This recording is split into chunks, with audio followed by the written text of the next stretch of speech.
आरा से संजय श्रीवास्तव की रिपोर्ट। राष्ट्रीय खिलाड़ी वरिष्ठ शिक्षाविद प्रोफेसर कमलानंद सिंह की श्रद्धांजलि सभा। कई सामाजिक धार्मिक संस्थाओं से जुड़े एवं अंग्रेजी के विद्वान शिक्षाविद राष्ट्रीय खिलाड़ी खेल प्रेमी प्रोफेसर कमलानंद सिंह के चतुर्थ पुण्यतिथि को लेकर उनके इस स्मृति को याद करते हुए दक्षिणी रमना रोड स्थित उनके आवास पर श्रद्धांजलि सभा का आयोजन हुआ। सर्वप्रथम उनके पहले चित्र पर पुष्पांजलि की गई।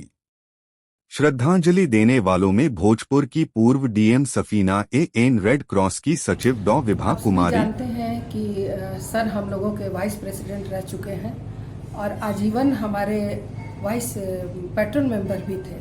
जब तक वो रहे फाउंडिंग से लेकर के रेड क्रॉस की स्थापना से लेकर वर्ष 2021 तक उनकी सक्रियता हमेशा हम लोगों के बीच रही और वेट करते थे, इतना प्रेरणा देते थे कि जिसको सुनकर, जिसको अपनाकर हम लोग आज भी रेड क्रॉस के लिए समर्पित कार्यकर्ता के रूप में काम कर रहे हैं। तो आज उनकी श्रद्धांजलि सभा है। जैसा कि आप सभी को विदित है, 26 जनवरी के दिन ही उनका स्वर्गवास हुआ था। तो आज मैं यहाँ उपस्थित हूँ पूरे रेड क्रॉस परिवार की तरफ से उनको श्रद्धांजलि देने के लिए। और हम सभी बहुत ही हृदय से उनकी कमी को महसूस करते हैं। अभी भी चर्चा हो रही थी, भीड़ वहाँ लगी हुई है, फिर भी मुझे निर्देश हुआ कि आप जाकर के सब परिवार की तरफ से वहाँ श्रद्धांजलि अर्पित करके आइए, तब आगे का कार्यक्रम होगा। और मैं बड़ा लड़का हूँ उनका।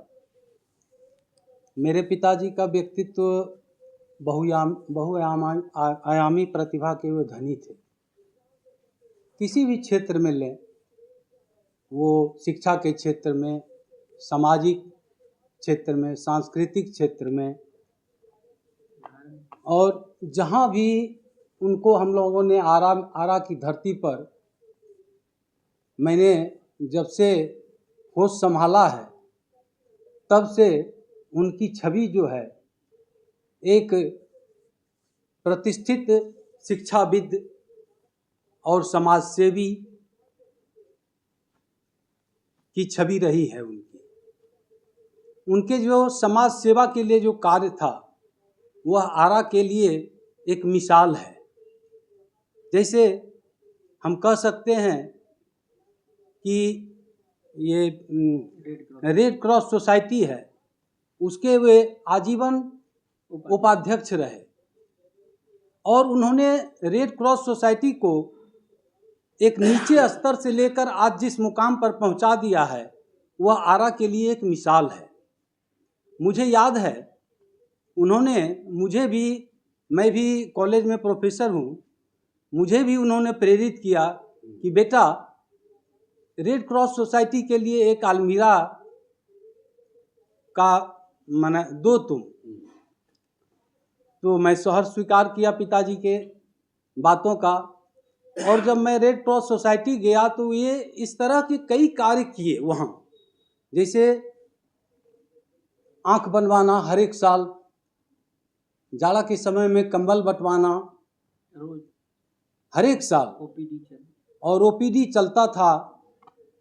और एक बीच में जो ओट फट जाता था, ओट जिसका कट जाता था, उसका जो है मतलब सिलाई करवाना और उसका उपचार करवाना, वो सारे कार्य करते थे।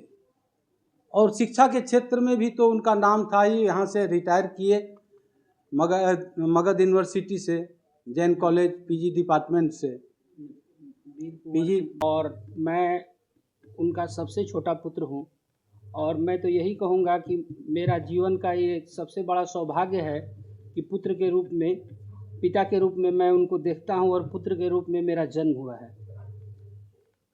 जिले में एक प्रतिष्ठित समाजसेवी, शिक्षाविद, धार्मिक कार्यों में बढ़ चढ़ के अभिरुचि रखने वाले मेरे पिताजी आज सम्मान पूर्वक सब लोग उनका याद करते हैं, उनको नमन करते हैं।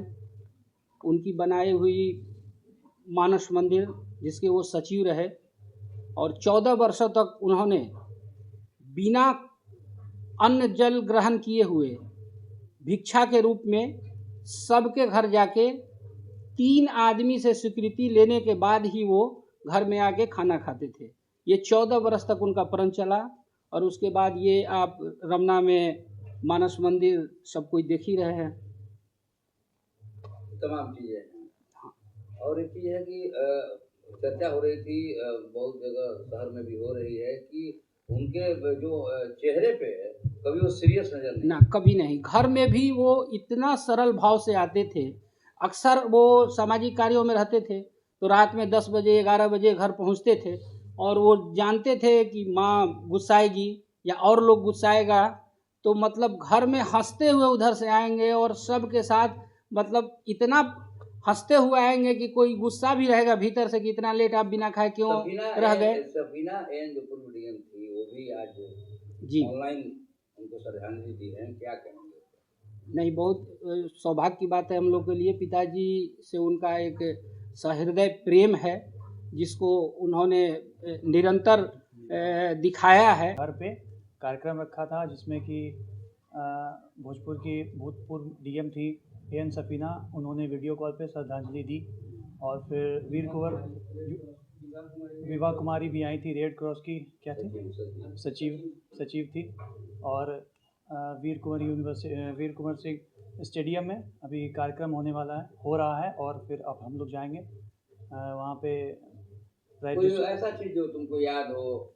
याद तो ज़्यादा कुछ नहीं है, लेकिन यही याद है कि बहुत प्यार करते थे दादाजी हमारे और हमेशा मतलब चेहरे पे उनकी मुस्कान ही रहती थी।